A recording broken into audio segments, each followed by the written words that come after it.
asli hasil penelitian saya, kami kiai meneliti kiai-kiai yang ada, bukan karena anut-anutan Kiai Mat, enggak, asli hati nurani yang telah diilhamkan oleh Allah di semua ulama-ulama pribumi. Asli, bukan. Aku yakin beliau bukan karena terpengaruh Kiai Mat, bukan.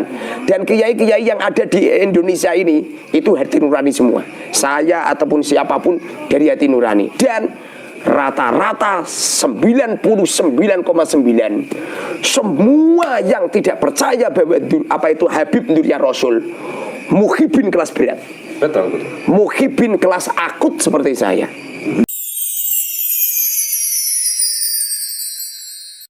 Assalamualaikum warahmatullahi wabarakatuh. Selamat siang, kita berjumpa lagi dalam Gus Arok Channel. Semoga kita semua selalu dalam lindungan Allah Subhanahu wa Ta'ala. Oke, kali ini saya ingin membahas tentang suatu podcast dari Gus Fuad Pleret yang mendatangkan salah satu narasumber, di mana narasumber ini merupakan pada awalnya adalah salah satu muhibin Habib, yang kemudian sekarang menjadi orang yang sangat menyangsikan keabsahan nasab Ba'alawi.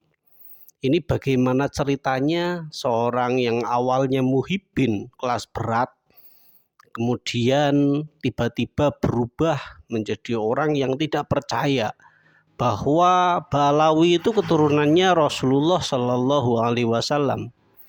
Dan perlu diketahui pula bahwa sosok ini, beliau bukan dalam kategorian seperti kami yang orang biasa, tetapi beliau itu seorang kiai yang sangat takzim kepada para habaib Ba'alawi yang mengaku sebagai keturunannya Rasulullah Shallallahu Alaihi Wasallam. Namun seperti layaknya Kiai Imaduddin dan lain-lain, karena seperti yang kita ketahui ya, Kiai Mat itu ya pada awalnya itu seorang muhibin kelas berat, orang yang sangat mencintai para habib yang mengaku sebagai dzurriyyahnya Rasulullah Shallallahu Alaihi Wasallam. Begitupun dengan sosok ini, yaitu yang bernama Kiai Muharrar, seorang kiai punya pondok pesantren dan juga menciptakan suatu metodologi bagaimana agar bisa membaca kitab kuning dengan cara yang cepat.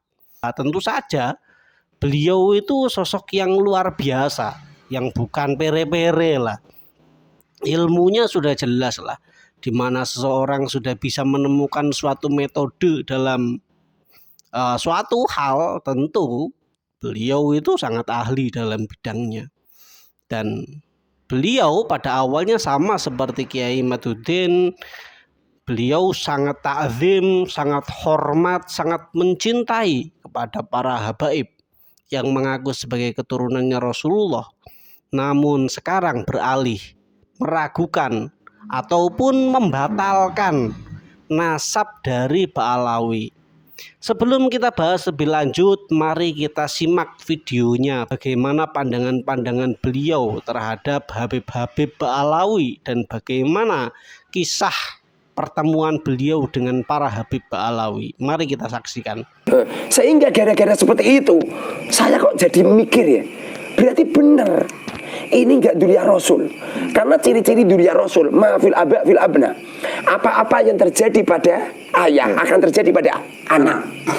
Jadi kalau ada harimau, loh kok ada anak kok meong-meong, pasti ini tidak anak harimau ini pasti ada oknum kucing, pasti itu. Kalau di bahasa Jawa itu ada bahasa gini, buah jatuh tidak jauh dari pohonnya. Loh ini ada buah mangga, loh kok di bawah buah mangga kok apa itu durian? Pasti ada oknum ada oknum yang menjatuhkan. Sehingga tidak perlu meneliti nasab lah, meneliti dohirnya saja itu sudah jelas. Karena Allah Subhanahu wa Ta'ala berfirman di dalam Al-Quran, Inna akramakum indallahi atqakum. Sesungguhnya orang yang paling mulia adalah atqakum. Siapa orang yang paling mulia di dunia ini? Siapa coba? Rasulullah. Aku yakin tidak cuma Rasulullah saja, tapi anak cucunya Rasulullah juga mulia. Ciri-cirinya apa? Atqakum. Kamu paham atqakum? Bertakwa. Atqakum itu maknanya adalah yang paling takwa. Kalau panjenengan lihat di Al-Quran, makna daripada takwa, uiddat lil muttaqin. Surga itu disuguhkan, disiapkan untuk orang-orang yang ahli takwa. Siapa orang yang ahli takwa? Alladzina yunfiquna fis sarra wa dharra. Mereka itu yang senantiasa bersedekah, senantiasa berbagi. Fis sarra di saat mereka kaya, wa dharra fakir, atau di saat mereka itu lapang harta, atau di saat mereka sulit. Itu ciri-ciri orang yang mulia, yang paling mulia. Jadi dunia Rasul Gus pasti dermawan. Loh, ada dunia Rasul bakhil, apalagi nyampe door to door, minta dari pintu satu ke pintu yang lain. Saya ngomong seperti ini fakta, dan saya sering didawiri Habib-Habib. Asli, tidak bohong. Nggak mungkin dunianya Rasul nggak atqakum, nggak mungkin. Nggak mungkin dia Rasul tukang ngemis itu nggak mungkin. Nggak mungkin. Dawir nggak mungkin. Harusnya itu. Memberi. Dunia Rasul itu memberi. Paling besar apa ya Muharrar ininya yang didawiri Habib itu? Sering itu apa itu uang itu tasbih itu loh 2 juta, banyak lah, jutaan pokoknya. Bahkan apa itu ada Habib datang ke tempatku, Kiai pinjam motor, enggak kembali. Bingung saya. Mungkin kembalikannya setelah kiamat, kan pinjem. Setelah itu saya ketamunan Habib Alwi Al Idrus dari Solo. Saya terangkan kalau ada Habib itu langsung dilaporkan ke polisi. Pada akhirnya beliau dikejar sama polisi, pada akhirnya dikembalikan. Setelah itu ada Habib lagi, namanya Habib Abdullah. Alnya saya lupa. Pinjam mobil katanya 2 hari. Padahal pinjam mobil sudah kita gratiskan nih loh. Apa yang terjadi?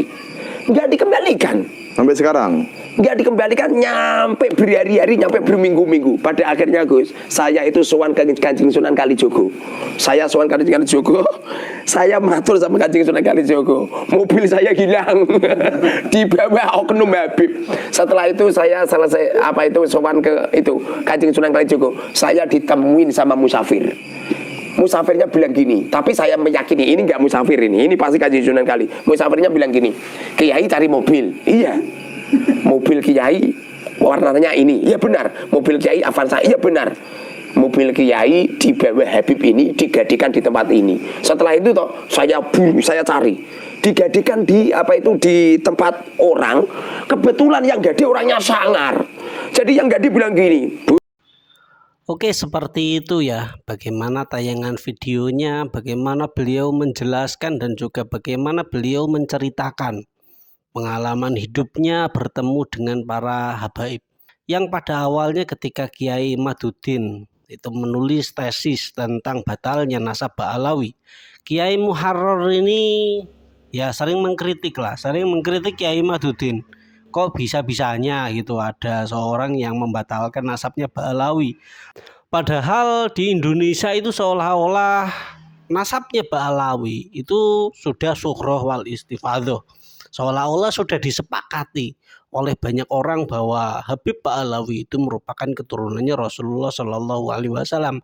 Maka bagaimana bisa tiba-tiba ada seseorang yang dengan beraninya membatalkan nasab Ba'alawi dengan sebuah karya tulis? Ini kan tentu saja bagi Kiai Muharrar ini menjadi suatu hal yang aneh. Dan Kiai Muharrar sendiri itu sering mengkritik Kiai Maduddin seperti yang dilakukan oleh Bang Haji Roma Irama. Ketika Kiai Maduddin itu menulis tentang batalnya nasab Ba'alawi, ya Bang Roma itu kan ini ngapain sih itu orang gitu. Namun pada akhirnya karena perbincangan tentang batalnya nasab Ba'alawi ini semakin bergulir dan semakin bergulir, semakin hari itu semakin membesar, itu menjadikan banyak sekali orang yang pada awalnya percaya kepada nasabnya Ba'alawi itu menjadi meragukan nasabnya Ba'alawi atau yakin bahwa nasabnya Ba'alawi itu terputus sampai kepada Rasulullah Shallallahu Alaihi Wasallam.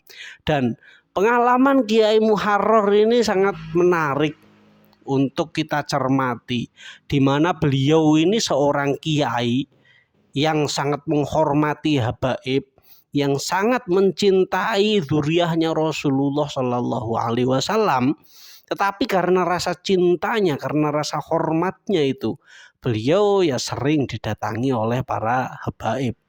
Dan yang datang kepada beliau itu bukannya habib-habib yang ya dalam kategori baik-baik lah, baik-baik, ngalim-ngalim, akhlaknya bagus.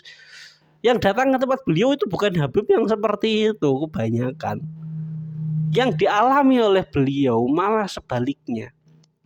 Habib-habib yang datang ke tempat beliau itu kebetulan adalah habib-habib yang dawir-dawir, yang pinjem motor nggak dikembalikan, pinjem mobil tidak dikembalikan, minta transfer uang, katanya mau datang tidak datang, dan lain sebagainya. Katanya banyak sekali lah oknum-oknum habib yang dawir ke tempat beliau. Dan dari perjalanan diskusi tentang batalnya nasab Ba'alawi ini, lama-kelamaan Kiai Muharrar ini ya berpikir dengan realita dan fakta bahwa Habib ini demikian kelakuannya.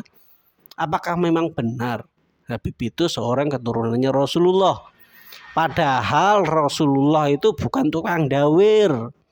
Rasulullah itu orang yang sangat kasih sayang kepada umatnya, yang sangat dermawan, yang sangat tawadu, yang tidak ada sifat sombong pada diri Rasulullah Shallallahu Alaihi Wasallam. Sementara orang-orang yang mengaku sebagai keturunannya Rasulullah Shallallahu Alaihi Wasallam yang disebut dengan Habib, ini kok banyak sekali orang-orang yang mencerminkan akhlak-akhlaknya itu ya akhlak-akhlak tercela. Dan itu yang menjadikan Kiai Muharrar itu pada awalnya meragukan dan kemudian berkeyakinan bahwa habaib itu bukan keturunan dari Rasulullah Shallallahu Alaihi Wasallam. Dari saya cukup sekian, bila banyak salah saya mohon maaf. Wallahul muwaffiq ila aqwamit thoriq. Wassalamualaikum warahmatullahi wabarakatuh.